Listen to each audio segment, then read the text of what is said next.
ഞാൻ അന്ന് പറഞ്ഞ പോലെയൊക്കെ ചെയ്തില്ലായിരുന്നോ? പറഞ്ഞ പോലെ എന്ന് പറഞ്ഞു കഴിഞ്ഞാല് അന്ന് ആവാഹിച്ച പ്രതിമയും പിന്നെ അതിന്റെ ബാക്കി കാര്യങ്ങളൊക്കെ കൂടെ ഒരു പെണ്ണിന്റെ പേരും പറഞ്ഞിട്ട് ഇവിടെ കുറ്റിക്കാട്ടിലേക്ക് വലിച്ചെറിഞ്ഞത്. സ്ത്രീണഞ്ച ചിത്തം പുരുഷസ്യ ഭാഗ്യം ദേവോന ജാനാമി കുതോ മനുഷ്യാന്ന. അതായത് സ്ത്രീകളെ മനസ്സും പുരുഷന്റെ ഭാഗ്യവും ദേവന്മാർക്ക് വരെ അറിയില്ല, പിന്നെയാണോ മനുഷ്യൻ. ഇതൊക്കെ സംഭവിക്കും. പക്ഷേ അത്രയും വലിയ എന്തൊക്കെയോ ദുരിതം ബാധകളൊക്കെ ഉണ്ട്. നമ്മള് ഇപ്പൊ എന്താ ഈ ഒന്ന് നോക്കി നോക്കുക ഈ വീടിന്റെ ചുറ്റ് എന്തൊക്കെ ദോഷം ഉണ്ടോന്നൊക്കെ. വരിക, നടക്കുക.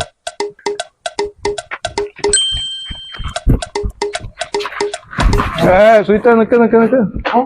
ഇതെന്താണ് സാധനം? ഇത് പണ്ട് ഒരു ചങ്ങല ഇതായിരുന്നു, അങ്ങനെ കെട്ടിയതല്ല. അച്ഛൻ എവിടെ കെട്ടിട്ട് കെട്ടിത്തൂക്കിയതാ. ഇത് ആനയെ കെട്ടിയ ചങ്ങലയാണ്. ശരിയാ. എടോ വിഗതി കിട്ടാത്ത ഏതോ ആനയുടെ പ്രേതം ഉണ്ടാവും ഇവിടെ. ആനേന്റെ പ്രേതോ? അതാണ് എന്റെ ഇതൊന്നും കാര്യം നേരെയാവത്തത്. ഭഗവാനെ, ആനക്ക് പ്രേതം ഉണ്ടാവും? ആനക്ക് എന്താ പ്രേതം ഉണ്ടാവില്ല? ജീവനുള്ള സാധനല്ലേ ആന.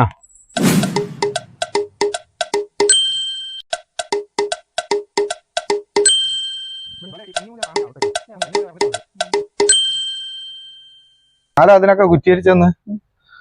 ഇതെന്താണ് കല്ല് കാണുന്നത്? ഇത് അച്ഛനെടുത്ത് എവിടുന്നോ കൊണ്ടുവന്നൊരു കല്ല.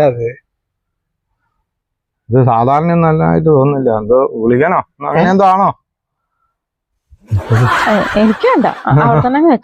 എന്തോ ഇതുള്ളതാ.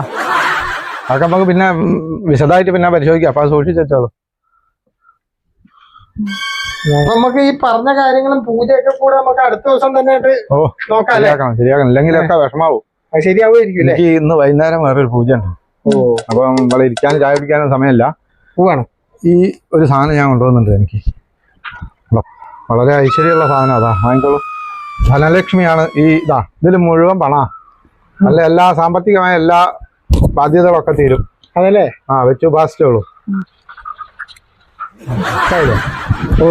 എന്നാ ഞാൻ നടക്കട്ടെ. പിന്നെ കാണാം. ഞാൻ ഫോൺ വിളിച്ച് പറയാം. ഒരു മുണ്ടും കൂടെ ഉടുപ്പിക്കായിരുന്നു. അതെ, ഈ വിജയലക്ഷ്മി വീട്ടിലുണ്ടായ, വിജയലക്ഷ്മി അല്ല ധനലക്ഷ്മി. അതെ, ധനലക്ഷ്മി വീട്ടിലുണ്ടായ പുള്ളിയുടെ സ്വഭാവത്തിനൊക്കെ ഒരു മാറ്റം ഉണ്ടാവുമോ? ഉറപ്പായിട്ടും. ഇനി അയാള് ഈ അടുപ്പിന് ഒഴിഞ്ഞിട്ട പൂച്ചയെ പോലെ ഇവിടെ തന്നെ കാണും, ഒരു ദിക്കിലേക്ക് പോകില്ല. എന്നാ പോരെ? ഓക്കെ.